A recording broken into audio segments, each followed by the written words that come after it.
lift that up, please. Just.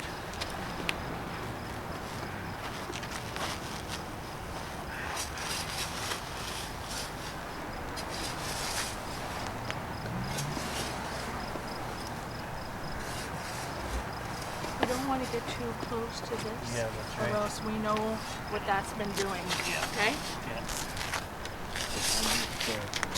So this this white rock right here, this is crystal quartz. Okay, so it's going to have the shine, and I just thought it's brilliant. not just for the for the tree, but also the backdrop, because the backdrop for the sunshine, and we're going to be creating the sunrise, and it's going to come up in that area over there. Because where does the sun rise? Here. Who knows where the sun rises? You know where the sun rises? Do you know where this? Yeah. East. Oh, you are. Okay. Where's the east? What direction is the east? Think about that. Oh, Don't you're answer. very close. Right now the sun's coming across the southern and to the south. Is that so? Right? What That way is north. Yes, smart. Yes. That is. I'm facing north. What's on my right? And this is rough. That's correct. 2 layers in East and the west. Nope. Okay, that's a good one. Okay. Because Main Street is a north-south road and avenues are east-west roads. Okay, so the east rises in that direction. So the sunrise is going to be right over there on that side, behind Lonnie.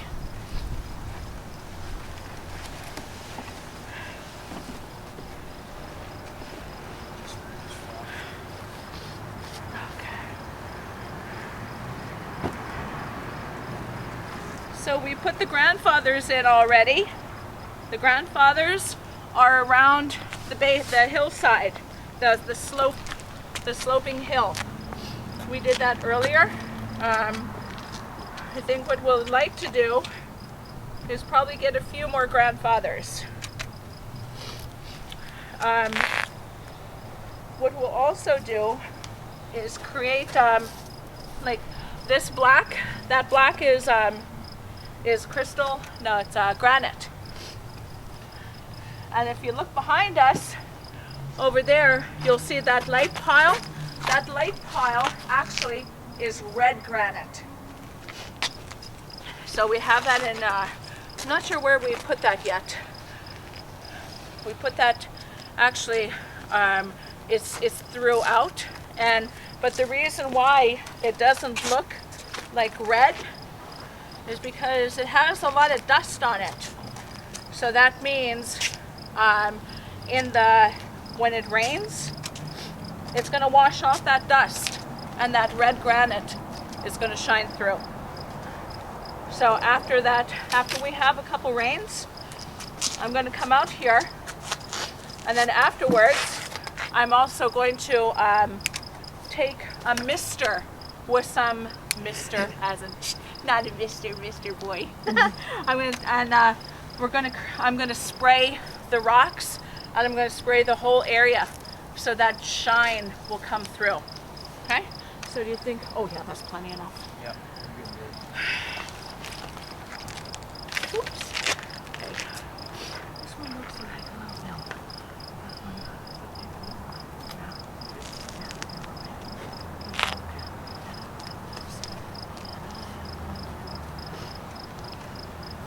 Because she needed some help with one of her projects, and when I noticed, I was fascinated with the project because it had to do with plants, and I wanted a copy of the article, and I didn't want her copy because she had written it all over it. So when she went back to class the next day, asking Mr. Walterson for a copy for me, that's when we were connected. And Mr. Walterson asked me to come in and do some traditional teachings in the medicines for the class. And it was shortly after that we took on this project together in searching for a place to plant an Indigenous Healing Garden for the community of Selkirk, for the students, and with the help of the elders, with the help of the community organizations, and that is exactly what this is about. This is not about any one particular group. It's about the whole community.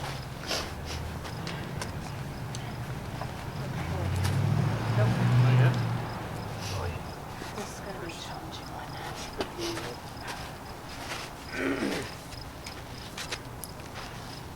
one. Melissa, do you have any questions? Not as of right now. No. Okay. When did you start?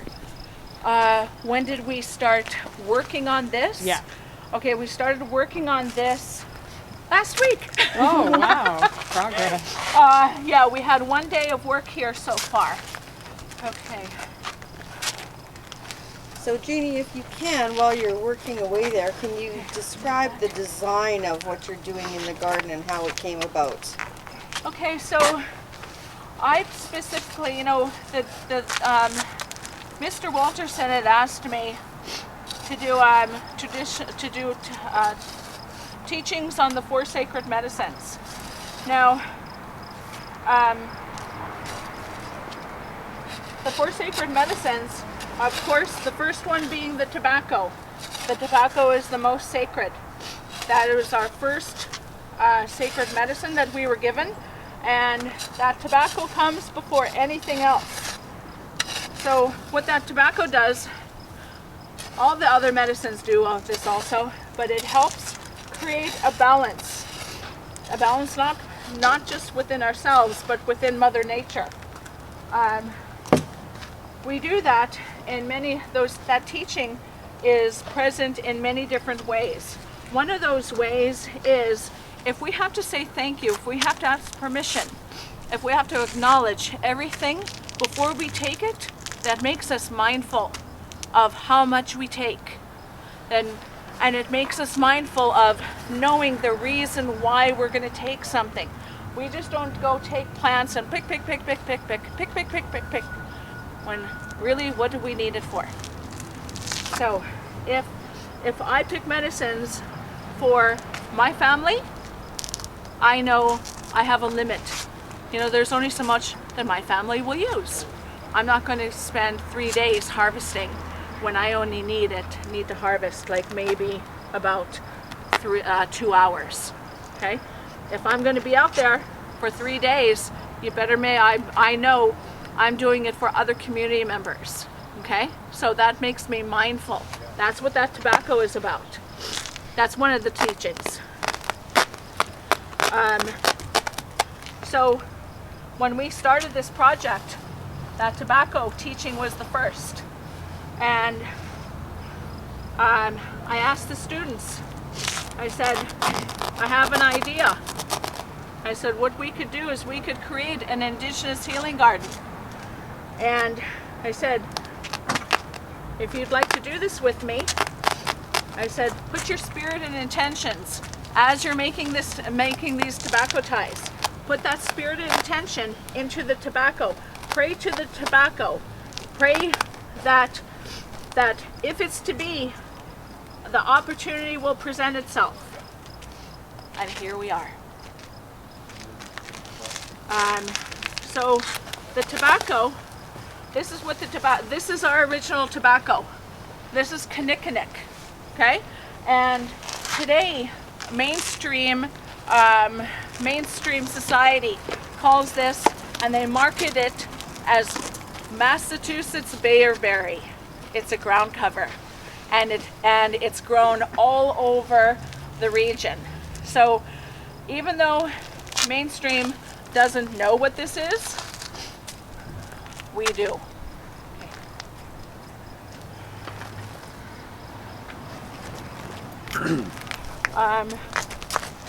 Tobacco, our original tobacco was the bearberry, that one, kinnikinnick, and we also used it with the red osier dogwood, which is against the wall, against the fence there. We used that. When that grows, there'll be red, kind of like red willows, and that's why it's called red willow, but also known as red osier dogwood. So we would use the kinnikinnick and the bark of the red willow. And this tree that's down here, that's the, we use this in our Sundance. We call that the tree of life. And we would also use the bark from that tree. So everything that you see here, we used traditionally, okay? That was our original tobacco. We didn't want to put in, even though we grow tobacco, we didn't want to do that here. We wanted it to be as close to tradition as possible. Okay. Yep.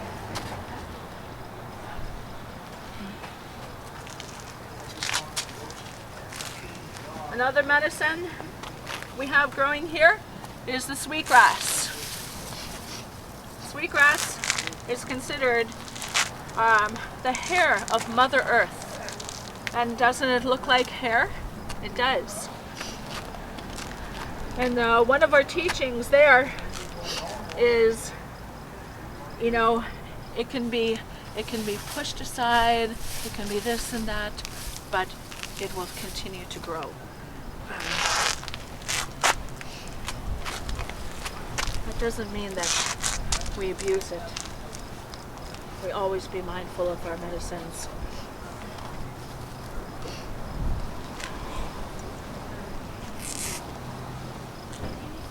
Another one of the medicines that's growing here is the sage. This is the sage right here. And the sage we use to clear our minds, to clear whatever negative thought that can be going through us if we're having a really bad day, or if we want to start our day in a good way, or if we need to decompress after a really difficult day. We use that sage, and again, it's going back to being mindful. So if we set a time away, you know, just to clear ourselves, to clear that energy, to mindfully say, I'm going to have a good day today, you know, that makes us mindful. It makes us mindful of our path. That makes us take responsibility, set the tone, you know. Or maybe, like, you know what, we've had a really rough day, and maybe we don't want to continue feeling that way. We don't want that negativity, because we have our families, because we have our partner, because we have our mom and dad with us, you know, and if by smudging with that, and then mindfully, you know, just having it wash over us, that makes us take responsibility of our feelings and our intention, our spirit. So that's what it all goes back to, the spirit and intention of the way we use these medicines, the way we choose to live our life. And it makes us responsible for the role and part that we play within our community. And for me, that's what this is about. Courtney, can you put that on?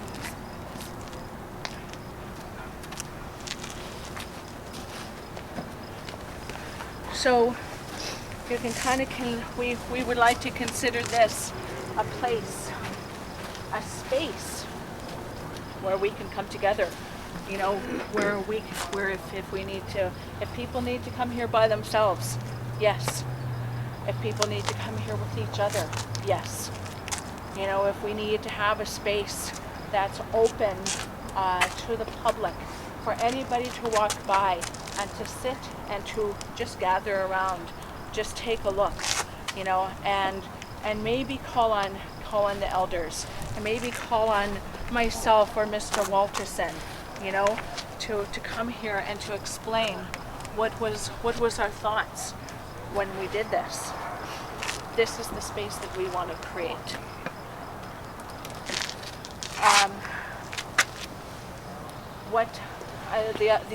The other part that finishes it off is the grandfather rocks.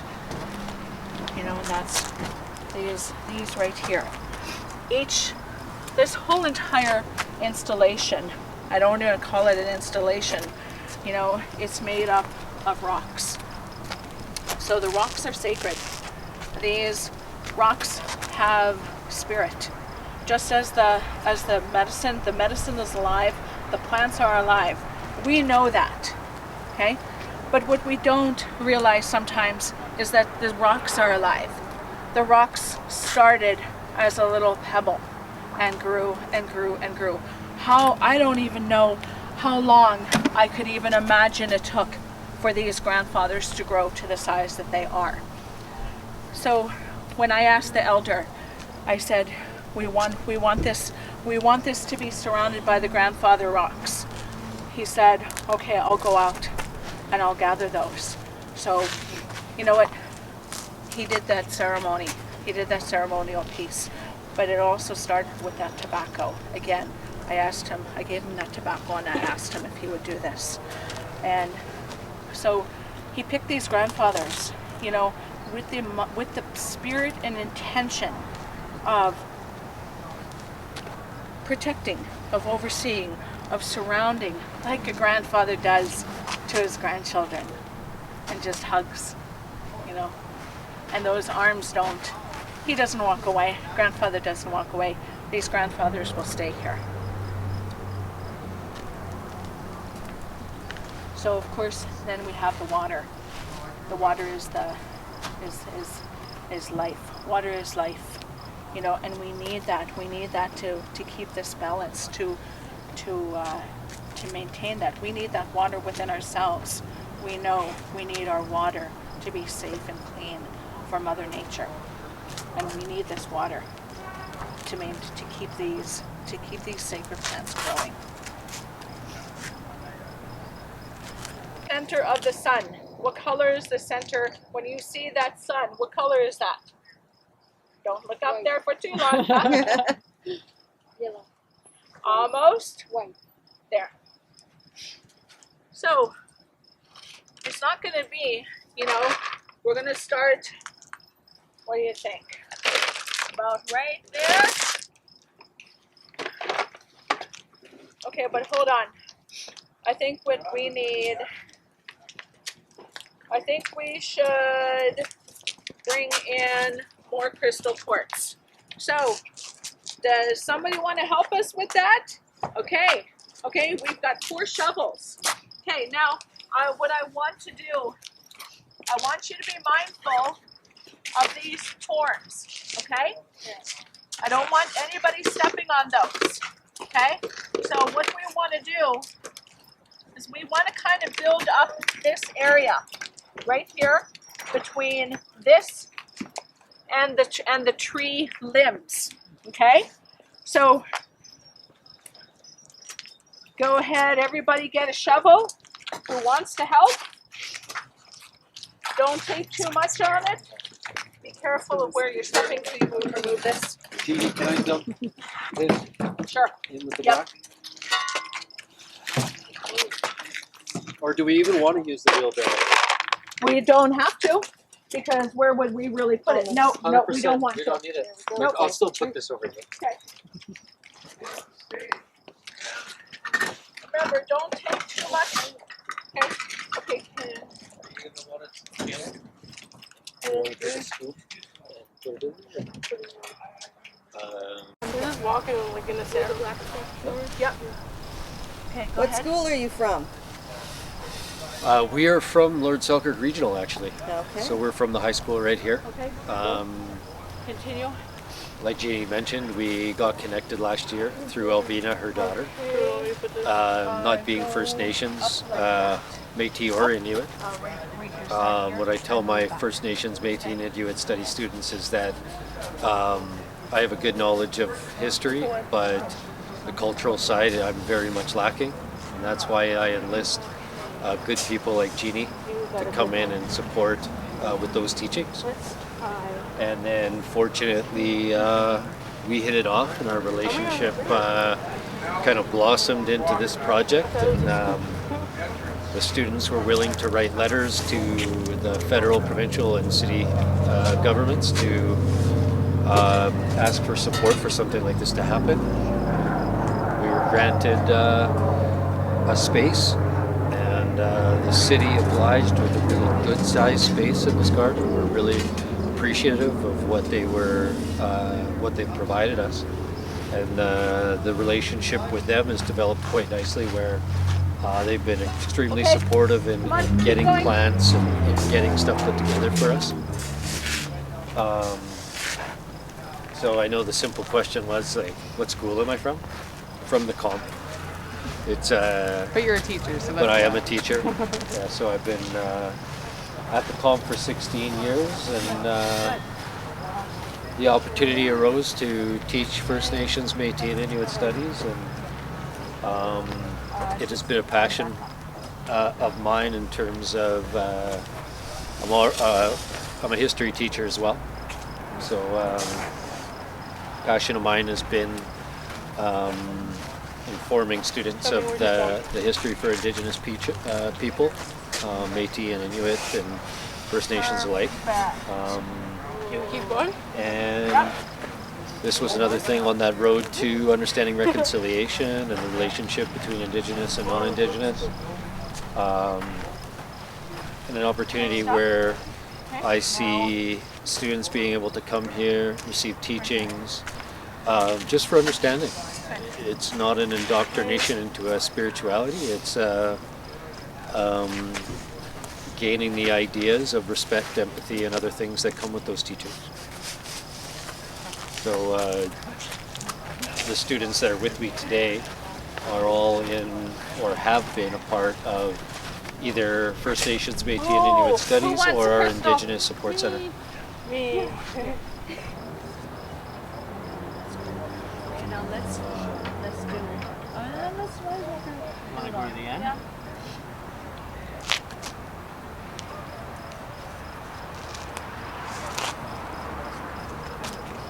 Okay. So what do you guys think? Loving it. Just that little bit of definition to the branch actually makes a difference in my world.